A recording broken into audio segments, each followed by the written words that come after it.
All right. Well, hey, as Mike said in the video, today is the final week of the benefit of doubt. It's the fourth week, and I hope it's been a good journey for you.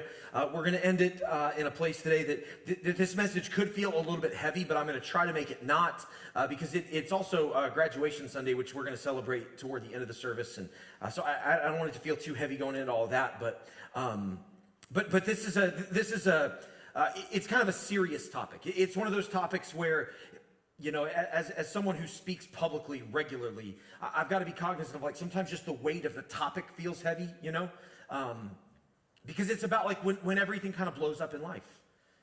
You know, if you've ever been in a season like that, it's hard for that not to feel heavy. For my wife and I, for our family, really starting in about October of 23 into about December of 24, we walked through a really, really significant season like that.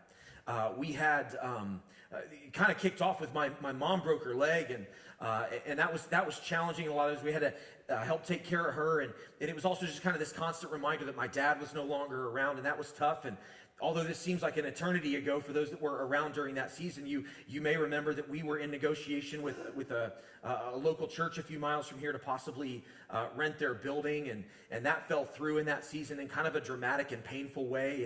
And then my grandfather died right after that, and we had a situation that happened with our daughter where we had to take her to the hospital for something. And then not long after that, I had to help with an intervention for a friend who didn't want to live anymore.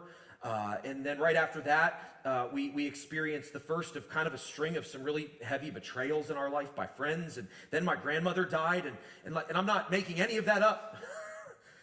By the end of the year, I mentioned, like, kind of a string of, we had 4 different people who we really care about that inflicted some pretty heavy wounds on our family, and all that happened just in like 14 months. And every time something new would happen, we'd be like, oh yeah, I forgot about the other one. My father-in-law had to have surgery to have his kidney replaced. And Vanessa had to go down there and spend a couple weeks there, and so I single dadded it for a couple weeks, and we found out on the back end of it that he was probably only a couple of weeks away from dying. So that was in the middle of all that too. And with every new thing that would happen, I mean, Vanessa and I, and there were a couple other people who really kind of knew the ins and outs of everything that was going on, but we kept looking at each other like, this cannot be real. Like, you could write a case study of our lives from October of 23 to December of 24, and people would read it and not believe it. They'd be like, well, yeah, that's a good thing for a textbook to teach somebody something, but, like, that doesn't happen. No, but it did. And you ever been in a season like that? I mean, maybe not that heavy, although some of you were shaking your heads and grinning, and I know some of your stories, and yours are worse than mine. So, but here's the thing. We all go through seasons, right? We all go through seasons where things just aren't very good. We all go through seasons where it seems like everything's falling apart, where life's just blowing up. And maybe we're really good at hiding it. Maybe we're really private people and we don't want a bunch of people to know. And so we kind of keep it all inside. Maybe you've had some seasons like that, but maybe they weren't that big, and that's okay. I'm not trying to compare, because it doesn't matter. At the end of the day, the seasons we walk through where it feels like everything's falling apart are significant for us in whatever way they're significant. But what happens is, and why this is so important today, is that those seasons can be the seasons that lead to the most destruction in our faith if we're not careful. And frankly, I know this not because, you know, I've heard people tell stories about it, or because the Bible tells me so, or any of that kind of stuff. I know it because that's what I've walked through. There have been plenty of seasons in my life where it felt like everything was falling apart. But even in that season, which was not that long ago, October 23 to December of 24, I mean, I'd be lying if I stood here and said that I walked through all that and just had this rock solid faith. I did not. I just flat out didn't. What a lot of people don't know is that part of the kind of the inspiration behind doing this series right now is that season, those 14 months of my life, they introduced some of the deepest doubt I've ever had. Like, truly, some of the deepest doubt I've ever had. And to be clear, for me, it wasn't like, I didn't doubt that God was real. I didn't doubt that, like, the Bible was true. I didn't doubt some of those kind of things. Like, I think I've worked through most of that doubt in my younger years, but I sure doubted a lot of other things. Partially in myself, but partially with God. I mean, there were a lot of questions in that season that I would ask myself of, like, man, am I really cut out for this? Like, Is my family really cut? Because like we keep going through all these painful things, and are we really cut out for this? And did God really know what he was doing when he asked me to do this? And or did I just mishear God, and like this whole thing has been an exercise in God showing me what I'm not supposed to do with my life? And I mean, all those like deep existential questions. I mean, I spent a long time wrestling through some of those, and I when I was younger, I had a lot of imposter syndrome. If you're familiar with imposter syndrome, I had a lot of that in my life, and it had been years since I'd really dealt with that. I mean, that came back in spades during that season. And all of it led to some really deep questions about my faith and about what God had asked me to do, not just with City North necessarily, but like in life in general. I mean, I wrestled with some hard things, and so a lot of the inspiration for this series and this message in particular comes from that, because when you walk through seasons where it feels like everything's falling apart, which we all do, those are the seasons where, more than any other season of our life, the enemy will try to wiggle his way into those cracks. And he'll try to just split our faith wide open, because we're more vulnerable. It's relatively easy to walk through doubt when things are good. It's relatively easy, right? It's easy to remember what's true. It's easy to trust God's goodness and his faithfulness and his provision. All these. It's relatively easy when we're doubting, but life is overall pretty good. But when we have some doubts and then life falls apart, or maybe when we don't even have doubts, but life falls apart, and then we think, well, this must be the end. Clearly, God's trying to show me some things, and I'm learning my lessons, and I'm trying to follow him, but then another thing falls apart. And then another thing falls apart. And then another thing falls apart. And now we're 10 things down the road, and we're like, but I feel like I was learning my lesson at item 3. In those moments, we are so susceptible to the lies of the enemy. And so the question is, how do we navigate doubt when it feels like everything's falling apart? Now, what we've done through the series, most of you have been around, but what we've done through the series is we kind of started off by talking about how when it comes to doubt, there's 2 roads we can take. Doubt can lead to a deepening of our faith, or doubt can lead to a destruction of our faith. And we've kind of walked through how to walk down that road of making doubt become something that deepens our faith. We've talked about taking it to people around us who can help rebuild our faith, who can help destroy the untrue things that we believe and rebuild the things that are true. We've talked about going to God with our doubt and trusting him with it. But all that, as important as it is, as significant as it is, and to be clear, you must do it if you're going to walk down the road toward the deepening of your faith. You can do it and do it and do it. You could do that for years. You could walk down those roads for years. But for all of us, when we endure enough stuff over a short enough period of time, we start to ask questions. We start to wonder. We start to re-engage doubts that sometimes we thought we dealt with years ago, because we're humans. And because when stuff hurts on the level that sometimes stuff hurts, we then begin to wonder, is God really good? Is God really with me? Is God really for me? Is God really going to provide for me? Is God really going to lead me out of this thing? Is God really, is God... So how do we deal with that? Because that's a whole different level. That's a whole different scope of doubt. And often in my experience, what's so challenging about it is that it's not like there's a singular doubt or like there's a specific thing that we can point to and go, I'm doubting that. We don't know much of anything because our life is chaos. And hopefully some of you can resonate with that a little bit. I think what we're going to talk about today will help. I hope it'll help.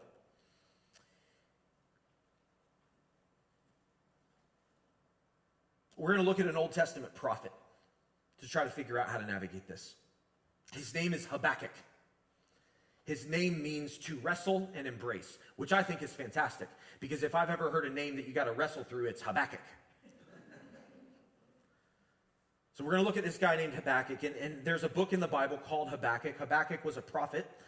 He is in the section of the Bible kind of known as the minor prophets. That's not to say that his prophecies were less important or less significant. It's just that they were shorter. So some of the prophets like Isaiah and Jeremiah, their books are, 50 plus chapters long. Habakkuk is 3. So it's not super long. He's not this major figure. He's not somebody that we actually know all that much about. But we have this book, this prophecy from this man whose name means to wrestle. And interestingly, through the prophecy of Habakkuk, we see the wrestling that his name points to. I don't know, again, we don't know that much about him, but I don't know if he was named Habakkuk upon his birth, or if, is often the case in the Bible, if because of his life and what he experienced and what he went through, he was named Habakkuk later on. It would make sense to me that it was that, because it's clear that Habakkuk wrestled with God. And so we're going to start by looking at Habakkuk chapter 1, verse 2. Now, to be clear, we're starting in verse 2, because verse 1 just says the words of the prophet Habakkuk. That's it. All right, so we're not skipping anything. But in verse 2, we see right off the bat this wrestling with God. How long, Lord, must I call for help, but you do not listen? Or cry out to you violence, but you do not save? Why do you make me look at injustice? Why do you tolerate wrongdoing? Destruction and violence are before me. There is strife, and conflict abounds. Now, Habakkuk goes on for a couple of more verses, laying out his complaints against God. I don't know what your journey with the Lord has looked like, but I know I've had plenty of moments where I've talked to God and said, how long are you going to forget about me? How long are you going to let me suffer in the circumstances that I'm in? God, I have believed these things to be true about you. I have staked my life on it. But I'm telling people things I haven't felt for a year. If you walk with God any length of time, there come moments in life where you feel like God's forgotten you. There come moments where you feel like God is ignoring you. There come moments where you feel like the things that you believe, it's hard to even say they're true any longer, because it doesn't feel like God's delivered on them for so long that you can barely remember the last time he did. It's how the book starts. Habakkuk, to wrestle. How long must I call for help, but you do not listen? Now, contextually, we don't know exactly, and I say we, I mean like biblical scholars, we don't know exactly what was happening that led to this. We don't know exactly when in the history of Israel to the year Habakkuk lived. What we do know is that things weren't great in the nation of Israel. They weren't very good. Habakkuk was in this place where he was a prophet of God, which means that he had been a mouthpiece of God to the people for some number of years. And what he was seeing, what he was witnessing, what he was experiencing in his homeland, in his country, and with his people had led him to this place of feeling like God had forgotten about him, and by extension, but as a part of it, that God had forgotten about his people. Now, as bad as this is, and this in and of itself, this verse I just read, I would say is sort of a like, hey, it looks like everything fell apart here. It's kind of one of those moments, right? It looks like everything fell apart. It doesn't get better. In fact, starting in verse 6 of chapter 1, God responds to Habakkuk's complaints. Now, you might expect that God would be kind and gentle, and that God would say to Habakkuk, hey, I've got this. Just keep the faith. Some of these things that we want God to say to us. But unfortunately, that's not at all what God says. In fact, I would say that God's response makes things a lot worse. Starting in verse 6, God says, I am raising up the Babylonians, that ruthless and impetuous people, who sweep across the whole earth to seize dwellings not their own. They are a feared and a dreaded people. They are a law to themselves and promote their own honor. Their horses are swifter than leopards, fiercer than wolves at dusk. Their cavalry gallops headlong. Their horsemen come from afar. They fly like an eagle, swooping to devour. They all come intent on violence. Okay. That's not what Habakkuk was looking for. That's not what I'm looking for. This is one of those moments in the Bible where I'm like, let's just scratch that. Let's just say it's not there. Because we just sung about how God is love. Overcoming every grave, overwhelming all our shame. It's overflowing, it's overflowing. Our God is love. And please don't misunderstand me, that's true. But when you're asking God, hey, how long are you going to forget about me? How long are you going to forget about us, your people? And God's response is, oh, I'm going to send the Babylonians who are ruthless and violent and brutal and who take over everything that's not theirs. I'm going to raise them up against you. You aren't singing that song. You're certainly not going to feel that song. What you're probably going to start to feel is maybe that song's just a giant load of insert your favorite word. Because in those moments, that's all you can, like that, there's no, that's what it is. And there's this challenge that we have, I think, in modern churches and in modern Christianity, where we talk about God is love, God is love, God is love, God is love, and he is love. But he's also just. And he's also true. And sometimes his justice and his truth and these other aspects of who he are, they don't line up with our idea of what love looks like. And anybody that's ever been responsible for a young child understands this on some level, right? And I've talked many times over the years about how if my kids, if Vanessa and my parenting approach was, you know what? We believe that what love means, when we talk about we love our kids, we believe that what that means is that we are going to let them make their own choices from the time they're born. They'd probably all three be dead by now. Mason would not eat anything except for candy and drink pop. That's it. So like 100% of his diet would be sour candy and pop. Right? All of it. He also would have bankrupted us on sour candy and pop. Brooklyn would never want to be home. She'd want to be out with friends 24/7, running around doing who knows what. I don't know what Gavin would be doing because he's a weird mix of both of them. He'd be going back and forth. But they would not be healthy, happy, like they would be miserably unhealthy. They would be miserably unhappy because what their idea of best is often not what's best. And it is our love and our understanding of right and wrong and our willingness to hold them accountable for their choices that leads them hopefully down better roads in the future. But in that moment, they often don't like it very much. Now, at the end of the day, this message is not about God's idea of right and wrong versus our idea of right and wrong. But all I'm trying to illustrate here and identify here is that we have an idea of what God's love looks like. And while much of what our idea of God's love is probably true, much of it is probably true, much of it is probably good, there's also this part of God that we don't like very much, that we don't talk about very much, his justice and his... And in this moment, when Habakkuk is crying out to God, which, by the way, is what we talked about last week, right? Take your doubt to God. Take your dependence to God. Talk to him about it. Well, what happens when you take your doubt to God and God's response is, I'm going to make things a whole lot worse? What do? Because it happens. I can't tell you the number of times in that 14-month period that I talked about at the beginning. I can't tell you the number of times in there that we were like, God, are you serious right now? Like true?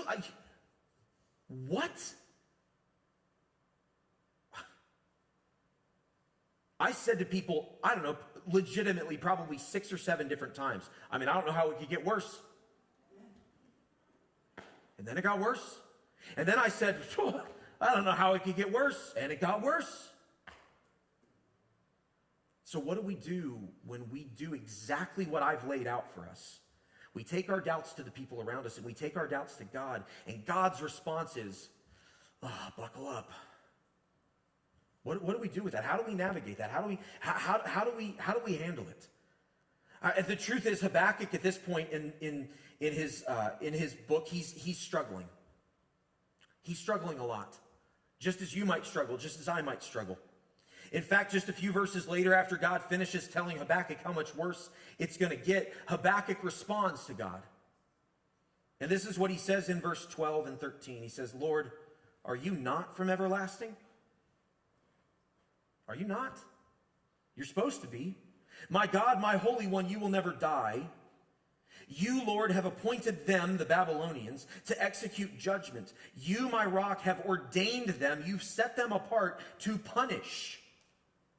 Your eyes are too pure to look on evil. You cannot tolerate wrongdoing. And then here's the question. So why are you doing it? So why then do you tolerate the treacherous? Why are you silent while the wicked swallow up those more righteous than themselves? Have you ever been there?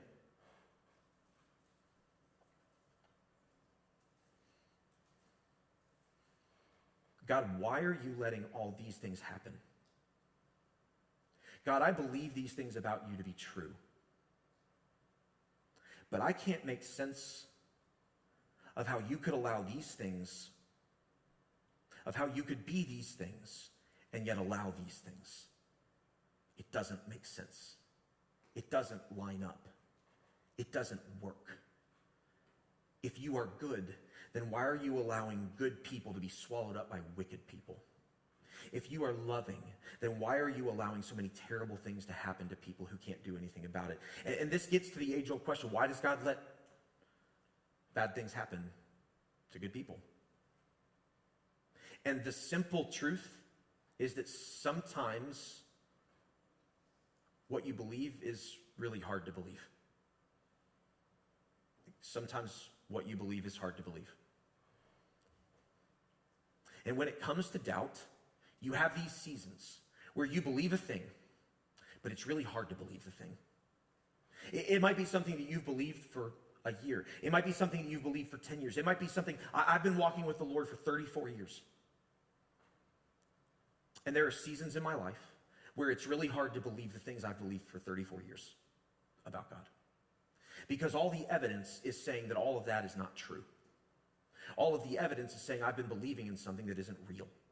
All of the evidence is saying that if God is this, then these things can't possibly exist. And so what do I do then with that? Sometimes what we believe is really, really hard to believe. In my experience, people who would disagree with that statement are people who have not really lived much of a life. Or they're people who, they've had everything handed to them on a silver platter, so they've never had to struggle, they've never had to wrestle. Most people that I've encountered in my life know exactly what I mean when I say that. Sometimes it's really hard to believe what I believe. What's interesting is, as the book of Habakkuk continues, Habakkuk he talks for a minute and he continues what we read just a moment ago and kind of lays out this second complaint. And then the Lord responds a second time. And it reminds me a lot of the book of Job in the Old Testament as well, where kind of there's this back and forth between God and people. And so anyway, God responds and he sort of reminds Habakkuk of who he is. And then we get to Habakkuk chapter 3. And chapter 3 begins with a simple line. It says a prayer of Habakkuk, the prophet, on some word I don't know how to say. Shigionoth. We're going to go with that. So here's the thing. I don't know how to say it. I don't know what it means. I looked it up in commentaries, and the commentators are like, we don't know. This is a Hebrew word that is very, very rare. It's used 2 times in the Bible, and it's used in very limited capacity in like sources that are not biblical, extra biblical sources. Nobody knows what it means. We've got lots of guesses. There's lots of like, it might mean this, it might mean this, it might mean this, it could mean this, could be a part of this. We kind of generally know what the meaning is. There's no consensus around what Habakkuk meant when he wrote it in this context. What we know is that it's a transition. What exactly the meaning is, we don't know. But we know that it is a transition. It is a distinct break. It is as if Habakkuk in this moment goes, okay, I'm going to take a step back. I'm going to take a step back. Because I've been here. I've been dealing, like God, you and me have been right here.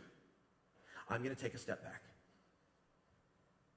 And chapter 3 is completely different than chapters 1 and 2. I almost put the whole thing in here to read to you, but it's fairly long, and so I didn't. But what I do want to show you is Habakkuk chapter 3, starting in verse 16.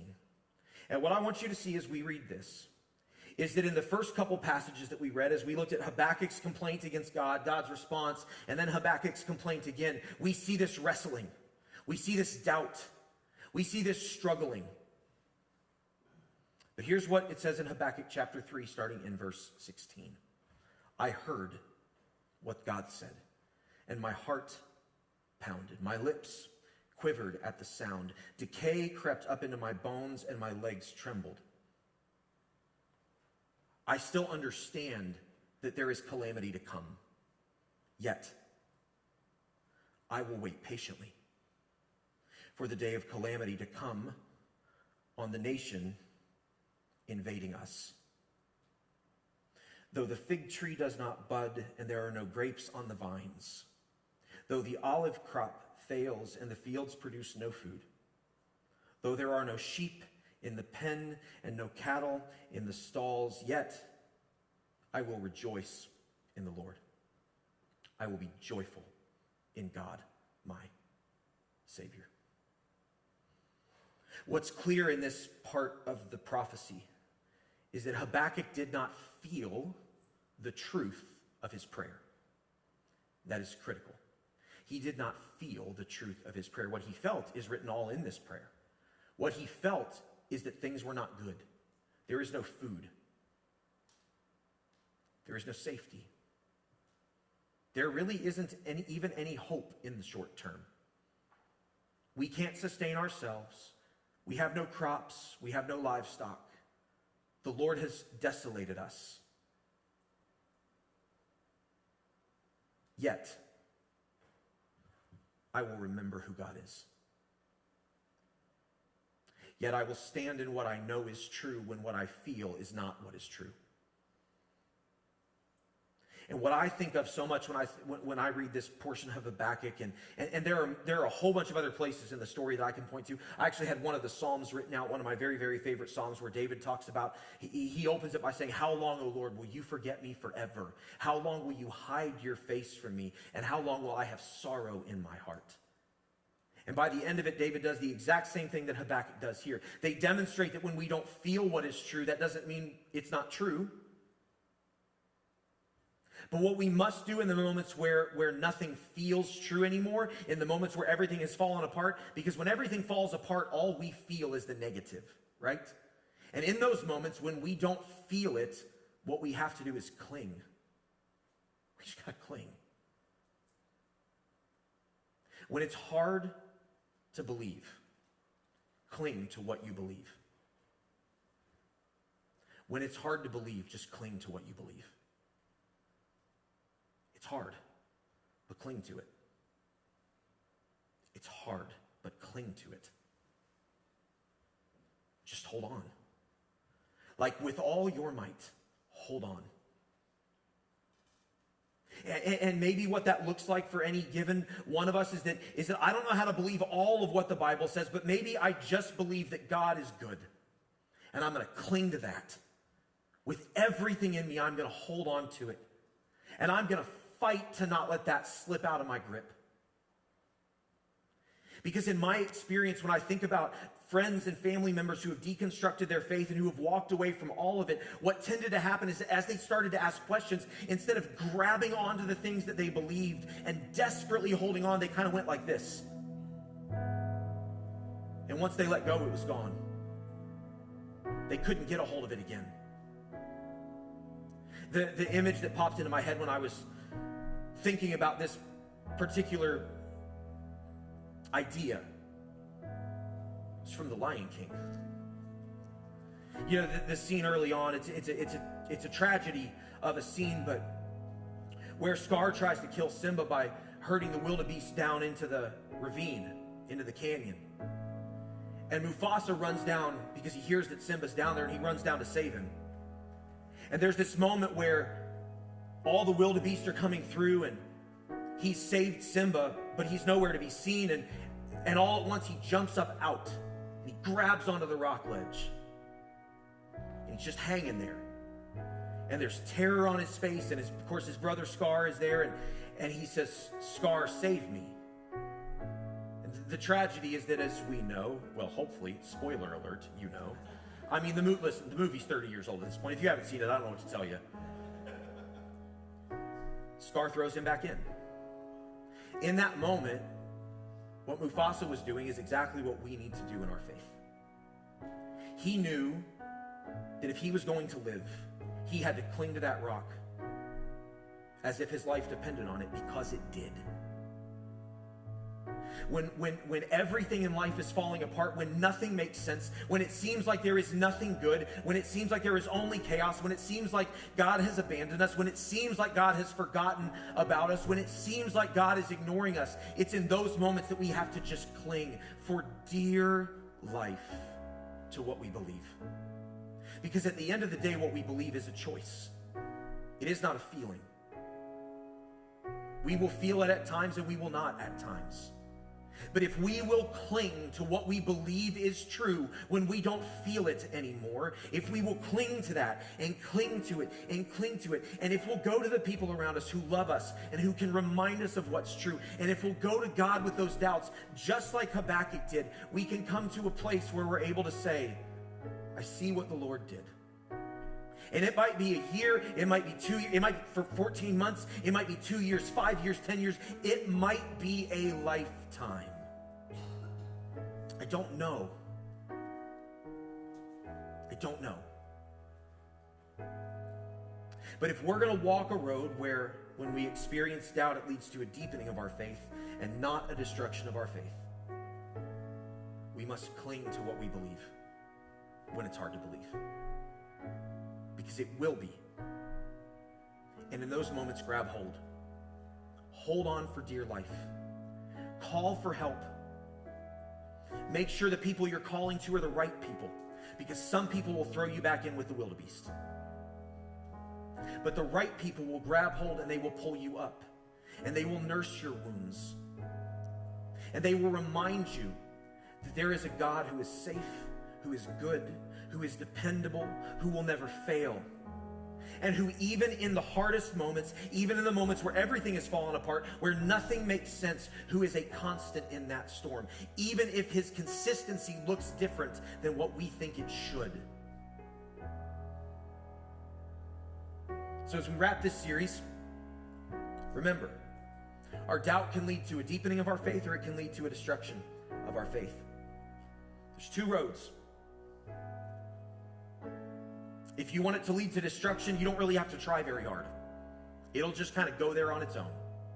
But if you want doubt to lead to a deepening of your faith, then take your doubt to people who can help rebuild stronger faith. Take your doubt to God. And in the moments where nothing makes sense, cling like your life depends on it to what you believe. And the Lord will prove himself. He will.